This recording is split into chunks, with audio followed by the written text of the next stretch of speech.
ምን ብያችሁ ነበረ? እንባችሁን ቆጥቡ። ቀጣይ የምታለቅሱ ሰዎችን ላስታውሳችሁ። ረቂቅ ትሬዲንግም ሆነ ዋይቢኤ ሱፐርማርኬት ላይ እንዲሁም ሌሎች ድርጅቶች ላይ ብር አስገብታችሁ በየ6 ወሩ ገንዘብ ይወልድልናል ብላችሁ ከዛሬ 2 ዓመት ጀምሮ ሰዎች እነዚህ ድርጅቶች ጤነኛ ድርጅቶች አይደሉም እንባ እንደ ትንቢት ነበር ስነግራችሁ ነበር። በቅርብ ጊዜ ደግሞ አሁን ያሳየኋችሁን ቪዲዮ ፖስትቼላችሁ ነበር። ቢያንስ እንባችሁን ቆጥቡ። ይሄው ደረሰ። የሀገሪቷን ዕዳ በ5 ዓመት እከፍላለሁ እንዳላለ ኪዳነ ምሕረት እስካለች ድረስ ገንዘቤ እንኳን ለሰው ተሰጥቶ ቢቃጠል እንኳን አያልቅም ያለ ደፋር በላችሁ። እኔ ዋይቢኤስም ሆነ ረቂቅ በየቤቱ ነው ያስለቀሱት። በየቤቱ ሳይለንት ነው የበሏችሁ። ሳይለንት 5 ሚሊዮን ብር 10 ሚሊዮን ብር 4 ሚሊዮን ብር አስገብተህ አንተ በየወሩ ቁጭ ብለህ ልትበላ ተበላለደች። ይሄው እንደዚህ ነው ያደረጉት። አንዳንድ ሌብነቶች እንኳን አይባሉም እንጂ እንኳን ተሰረቃችሁ ለማለት የሚዳዳ ነው። ይሄን ያህል እንሸወድለታለን። ለማንኛውም ዱባይ ነው ያለው። እንደ ፍጥርጥሩ እንግዲህ ነግሬያችሁ ነበር። ምከረው እምቢ ካለ መከራ ይምከረው ማለት ይሄ ነው። እኔ ገንዘብን ሳሳድድ ሞት እኔን ሲያሳድድ ቀረው በድን ምን ማለት አንተ እንዴት ነው የተረዳው? ይሄንን እኔ እያልኩ ያለሁት እኔ ገንዘብን ሳሳድድ ሞት እኔን ሲያሳድድ ቀረው በድን ለማለት ገጣሚ መሆን አይጠይቅም። ሳላውቀው ዘመን አልፎ አረጀሁኝ ማለት ነው። አረጀሁ ማለት ነው። ግን ይሄ ልክ ተራራ ረጅም ነው፣ ይሄ ጠረጴዛ ክብ ነው፣ ወንበር 4 እግር አለው ብሎ ግጥም መጻፍ ምን የተለየ ለምን ነገር ያስፈልገዋል? ለምሳሌ እወራረዳለሁ በ1 ሚሊዮን ብር ሸለብ ሲያደርግ ነው ስልኩ የሚል ጭርር የሚል ግጥም ጽፋ አይቻለሁ። ምንድነው እያልከን ያለው ነው? ከትናንቱ የተጫዋቾች መጥፋት በኋላ የአካዳሚዎች ሚስጥር ይፋ እየሆነ ይገኛል። አካዳሚዎች ተጫዋቾችን ወደ ስዊድን ጎቲያ ካፕ ይዘው ሲሄዱ ልጆቹ ከጠፉ በሚል በዝግ አካውንት እስከ 1.5 ሚሊዮን ብር ተቀማጭ እንደሚያስይዙ ሲዲ ስፖርት ደረሰኝ ያለውን መረጃ ይፋ አድርጓል። ልጆቹ ከጠፉ ይህ 1.5 ሚሊዮን ብር ለአካዳሚው ባለቤት ገቢ የሚሆን ሲሆን ከስዊድን 18 ተጫዋቾች ያልተመለሱለት የደብል ፓስ አካዳሚ መስራች አሰልጣኝ ታዲዮስ ተክሉ እኛ 300 እና 400 ሺህ ብር እንጂ 1.5 ሚሊዮን አላስከፈልንም ሲሉ ምላሽ ሰጥተዋል።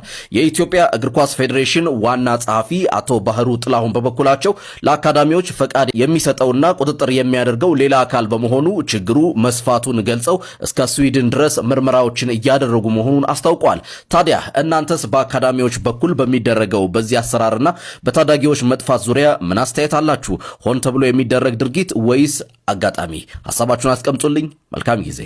ምድረ ቀዳዳ ዜና አንባቢ ሁሉ ትላንትና ስዊድን የሄዱ ኢትዮጵያውያን ተጫዋቾች ከእስከ 17 ዓመት ያሉ ህጻናቶች ሀገራቸውን ጥለው ጠፉ እያሉ ሲያጫጩት ዜናውን የትኛው ተጫዋች ነው የጠፋው? ሰዎች አሉ የጠፉ ልጆች ጠፍተዋል ይባል። የመጡ ሰዎች እዚህ ሀገር የገቡ ሰዎች ስማችን ጠፋ፣ ልጃችን ፎቶ የተለጠፈ እንደ ወንጀለኛ እየተሰደቡን ነው። ምን ማለት ነው?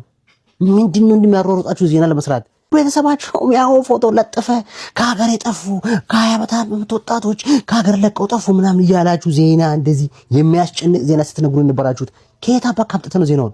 አሁን ይሄው ወላጆች እየጮኑ ወደ ሀገር የተመለሱ ሰዎች ከየት አባካ መጣ ይሄው የኔ ልጅ እያሉ ቪዲዮ እየሰሩ ነው። ቪዲዮውን ኮሜንት ላይ ያያዝላችኋል እንደዛ የሚሉትን። ይሄ ነው ይሄ ዜና። ምንም ሙቀት የሌለ ምድረ ዶንቆሮ ፎሎ ያደርጋል ሰው የተሳሳተ ኢንፎርሜሽን ሰው ላይ ትጭናለህ። ከዛ ዜና አንባቢ ትባላለህ።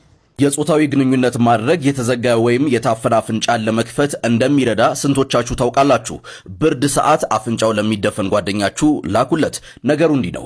የአፍንጫ መዘጋት የሚከሰተው በፈሳሽ መብዛት ብቻ ሳይሆን በአፍንጫ ውስጥ ባሉ የደም መስመሮች ማበጥ ምክንያት ነው። በግንኙነት ወቅትና እርካታ ወይም ኦርጋዝም ላይ ሲደረስ ግን የነርቭ ስርዓታችን በአፍንጫ ውስጥ ያሉ የደም መስመሮችን እንዲጠቡ ያደርጋል። በዚህም ምክንያት በአፍንጫ ውስጥ ያለው እብጠት ቀንሶ የአየር እንቅስቃሴው ወዲያ ወዲያውኑ ይከፈታል። በ2021 የተደረገ ጥናት እንዳመለከተው ይህ ስሜት እስከ 1 ሰዓት ድረስ ከተለመዱት አፍንጫ መክፈቻ ስፕሬዎች ወይም ዲኮንጀስታንትስ ጋር እኩል ይሰራል። የሰው ልጅ ሰውነትና የነርቭ ስርዓት አሰራር በእውነትም ድንቅ ነው። እናንተስ ስለዚህ ሳይንሳዊ ግኝት ምን ታስባላችሁ? ሐሳባችሁን ኮሜንት ላይ አጋሩኝ። ቪዲዮውንም ከወደዳችሁት ሼር አድርጉት። መልካም ጊዜ። በጣም ይገርማል። አሜሪካ የአፍሪካን ሀገራት የት እንዳሉ አታውቅም ብላችሁ ታምናላችሁ? ይህ ጉዳይ አሁን ላይ በዓለም አቀፍ ደረጃ መሳለቂያ ሆኗል። በብራዚል ሪዮ ዲ ጄኔሮ ከተማ እየተካሄደ ባለው የኤድስ 2026 ዓለም አቀፍ ጉባኤ ላይ የአሜሪካ ውጭ ጉዳይ ሚኒስትር ያቀረበው የአፍሪካ ካርታ ዓለምን ጉድ አሰኝቷል። ተመልከቱ። ኢትዮጵያን ለወስዷታል፣ ሌላ ሀገር አድርገዋታል። በምዕራብ አፍሪካ ጠረፍ ላይ የምትገኘው ኮት ዲቫር በካርታው ላይ ወደ ደቡብ ምስራቅ አፍሪካ ሄዳ ወደብ አልባ ሀገር ሆናለች። እንግዲህ አይቬሪ ኮስት የምትባል ሀገር ኮስት ያላት ሀገርን እንደዛ አድርጓታል። የሞዛምቢክ ደግሞ በጣም ያስቃል። ከደቡብ ተነስታ ወደ ሰሜን ልክ እኛ ኢትዮጵያና ሱዳን አጠገብ መታ ዱቅ ብላለች በአሜሪካ ካርታ። የባሰው ደግሞ የውቅያኖስ ጠረፍ ያላት ናይጄሪያ ወደ ሰሃራ በረሃ ትወርውራለች። ጭራሽ የናይጄሪያው ባለስልጣን እዚያው ጉባኤው ላይ ፊት ለፊት ተቀምጠው ነበር። አይገርማችሁ? ይሄ ሁላ ጉድ የመጣው ከየት ነው አትሉም? ሬውተርስ እንዳጋለጠው ከሆነ ሚኒስትሩ ይሄን ካርታ የሰራው አርቲፊሻል ኢንተለጀንስ ወይም ኤአይ በመጠቀም ነው። የአሜሪካ ውጭ ጉዳይ ሚኒስትር ካርታው በችኮላ የተገነባ ነው በማለት ይቅርታ ቢጠይቅም ብዙዎች ግን ይህ የትራምፕ አስተዳደር ለአፍሪካ ያለውን ግዴለሽነትና አሳፋይነት የሚያሳይ ነው ሲሉ ክፉኛ እየተቹት ይገኛሉ። አንዳንዶችም ኤአይ 2 ደቂቃ አተረፈላችሁ ግን በዓለም አዋረዳችሁ እያሉ ነው። ይህንን የተሳሳተ ካርታ እናንተ ስታዩ ምን ተሰማችሁ?